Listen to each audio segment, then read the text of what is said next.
how to FUBAR fireworks display so thoroughly everyone goes WTF? So if your goal is chaos, calamity, and collective head scratching, congratulations, you came to the right imaginary manual. Before we begin, a public service announcement. This is Satire. In real life, fireworks are handled by licensed pros. Don't try to recreate any of the following disasters unless it's in a sitcom, a cartoon, or very loud dream. Introduction: the fine art of spectacular mismanagement. There are two ways to make an audience say WTF, genius, and glorious failure. This guy celebrates the latter. The slow motion, beautifully incompetent meltdown of an event that was supposed to be all-inspiring. Picture it as a blueprint for a perfectly scripted fiasco, useful for comedians, writers, and anyone creating fictional chaos. Step 1. The planning meeting that wasn't. Begin with an inspirational planning session that held entirely over the loudest cafeteria's coffee machine. Invite cast characters. The overconfident volunteer. Knows guy who knows a guy. The spreadsheet enthusiast to bring 10 color-coded printouts right nobody asked for. The dreamer insists on pyrotechnic finale sync to bagpipes. The dragon translator uses ranks like vertical displacement to sound helpful. The planned bucket list ambition, 0 permits, and a timeline that assumes physics is optional. Comedy note: the scene is pure character gold. Let them argue about a confetti budget like it's a UN negotiation. Step 2. Venue selection. The great outdoors. Pick somewhere with dramatic scenery and questionable logistics. A park with gullible geese. A river that doubles as a floating CYA. Or a field whose no vehicular access sign is more of a suggestion. In fiction, this gives you opportunities for environmental slapstick. Where doing its best impression of a stock market crash, or a heroic groundskeeper who's mysteriously allergic to planning. Step 3. The rehearsals that reveal everything. Rehearsals are where you cast enthusiasm meets reality. In this telling, the rehearsing will consist of a volunteer misreading the cue sheets as a grocery list, fog machines that declare independence, an inspirational speech over a PA system that only plays elevator music. Rehearsal highlights the exact moment when the person in charge discovers the firing sequence.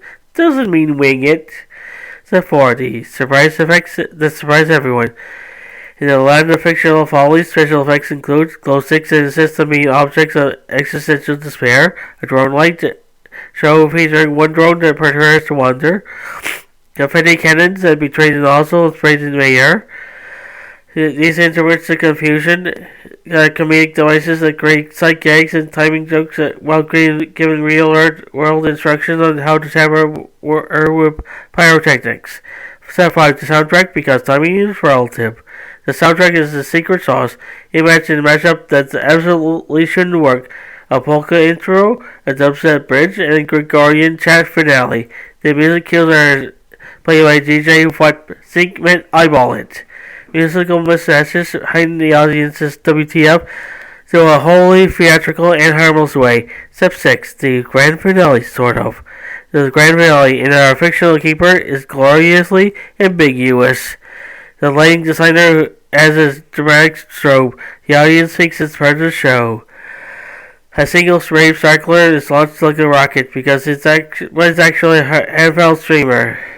Comic confusion ensues. The announcer proclaims, "Ladies and gentlemen, for our final surprise," and then silence because the surprise is emotional closure. The big laugh comes from expectation versus reality, not from danger. Epilogue: who gets blamed and who comes full glisten. In the aftermath, local reporters exhale an editorial sigh. The sound creates a scene that lasts 3 summers, and the volunteer who suggests the bagpipes receives a commemorative ceramic juice. This is where you plant the seeds for sequels, spin-off podcasts, and a crowdfunding page for professional planning lessons. A safer legal alternative. How to make a show that actually gets WTF in a good way. If you do want an unforgettable legal spectacle that genuinely makes people say WTF, try these safe, pro-level approaches. Hire licensed pyrotechnics. They design the dangerous stuff and handle permits, insurance, and safety zones, and a synchronized drone light show run by a certified operator. Dramatic patterns, surprise reveal, zero flaming debris. Use projection map on nearby buildings for surreal visuals, giant animated faces, impossible physics, integrate cold strike machines, indoor safe, operated by professionals for close-up circle effects without heat risk. Use theatrical fog, confetti cannons, and biodegradable streamers, timed to music for cinematic effects. Impact. Lame but unexpected family-friendly soundtrack choices and sharp comedic announcements from charismatic MC. Design interactive moments, glow stick giveaways, synchronized central light cues, and a call response chance. All of the above create the same jaw dropper energy their fictional fiasco promises, but safely and legally. Congrats, you just survived another glorious disaster in the yard of FUBAR. If you laughed, cringed, and thought, wow, that went downhill fast, hit that like button so we know you enjoyed the chaos. Got your own FUBAR story? Drop it in the comments. And we might just feature the wildest one in a future video. And don't forget to subscribe and ring that little bell button so you never miss the next stylish train wreck we unleash. This is Fantasy and Science Fiction and Storynory signing off, reminding you, if you're going to wreck it with style.